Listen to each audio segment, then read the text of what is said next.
월요일 묵상을 하고 계시는 여러분들을 환영하고 축복합니다. 오늘은 마가복음 4장 35절에서 41절까지의 말씀을 나눠보려고 합니다. 예수님은 말씀을 듣기 위하여 모인 무리들에게 씨 뿌리는 비유를 말씀하신 후에도 또다시 하나님 나라에 대한 비유를 말씀해 주셨습니다.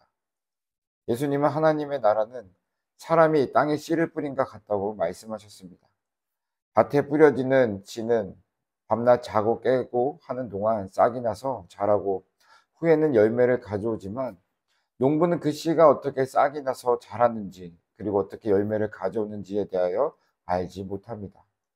예수님은 이 비유에서 하나님 나라를 씨앗으로 비유하므로 그 씨앗이 자라서 열매를 맺는 과정을 통하여 하나님의 나라가 어떻게 은혜와 섭리 가운데 완성되어지는 것에 대해서 말씀해 주셨습니다.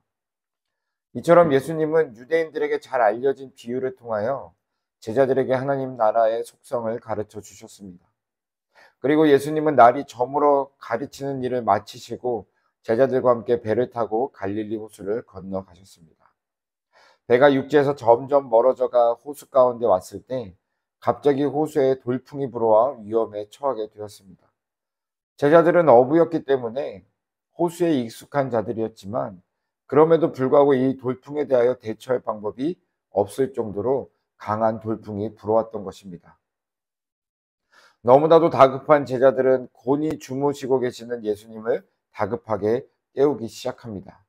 38절에 보니까 예수님께 이렇게 얘기합니다. 선생님이여, 우리가 죽게 된 것을 돌보지 아니하시나이까?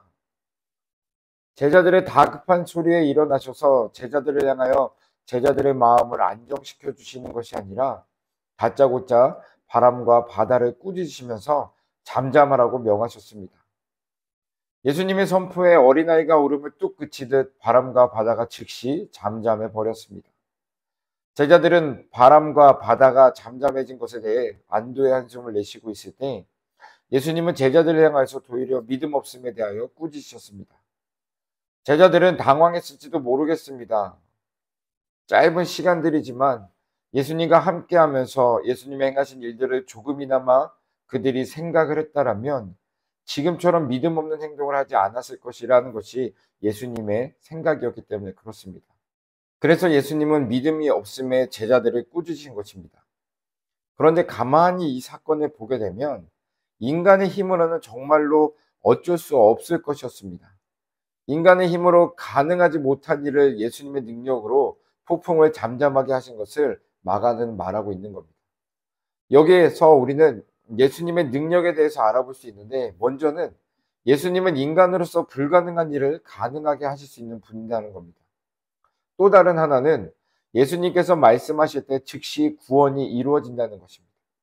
분명 예수님은 배를 타시기 전에 씨 뿌리는 비유와 겨자씨 비유를 통하여서 그들에게 은혜에 대해서 그리고 믿음에 대해서 분명히 가르치셨는데 막상 믿음이 요구되는 상황 가운데서 믿음 갖지 못한 것에 대해 예수님은 꾸짖으실 것입니다. 사랑하는 성도 여러분, 예수님은 하나님과 동일하게 능치 못할 일이 없으신 분이십니다. 우리가 이 사실을 믿고 안다면 예수님께서 폭풍까지도 잠잠하게 하실 수 있다는 것 또한 믿을 수 있었을 것입니다. 또한 예수님은 원하시기만 하면 언제나 지금 여기에서 구원을 이루실 수 있는 분이라는 겁니다. 예수님께서 폭풍으로 인하여 요동치고 있는 바다를 향하여 잠잠하라고 명하셨을 때 바다는 명하심에 따라 즉시 잔잔해졌습니다. 예수님께서 원하시는 일을 원하시는 때 지체 없이 하실 수 있다는 것은 예수님의 전능하심에 속한 능력 가운데 하나라는 겁니다. 그리고 이것을 우리에게 말할 수 없이 놀라운 축복이 되는 것입니다. 사랑하는 성도 여러분, 하나님은 우리들에게 놀라운 기적을 일으키라고 하지 않으셨습니다. 그저 하나님께서 하시는 모든 일들을 믿고 그 하나님께서 일하실 수 있도록 그 길을 내어드리면 되는 것입니다. 우리가 하나님 이건 아니지요. 이럴 때 이렇게 하는 것이 더 좋지 않을까요? 이런 방법을 쓰니까 더 효과적이던데요? 라고 말하는 것은 사람들의 눈에 보기에는 지혜로운 것 같고 현명한 것처럼 보이지만 하나님이 보시기에는 믿음 없이 행동하는 모습으로 보이게 되고 이러한 행동으로 인하여 오히려 하나님의 일을 우리가 제한하고 있는 것입니다. 성령을 방해하는 것과 마찬가지죠.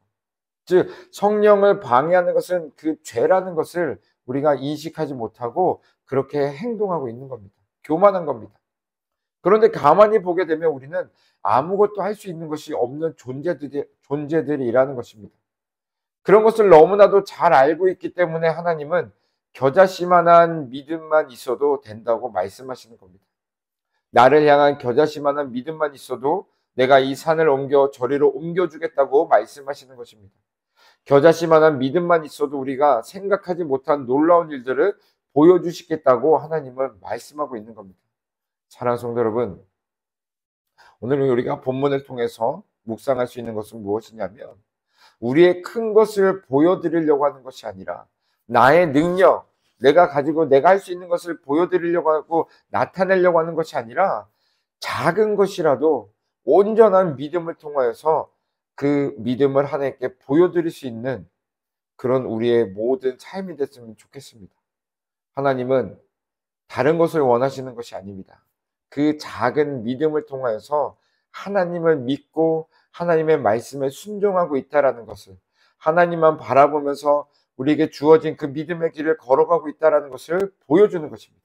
그러면 하나님께서 그 믿음을 보시고 모든 것을 행하실 것입니다.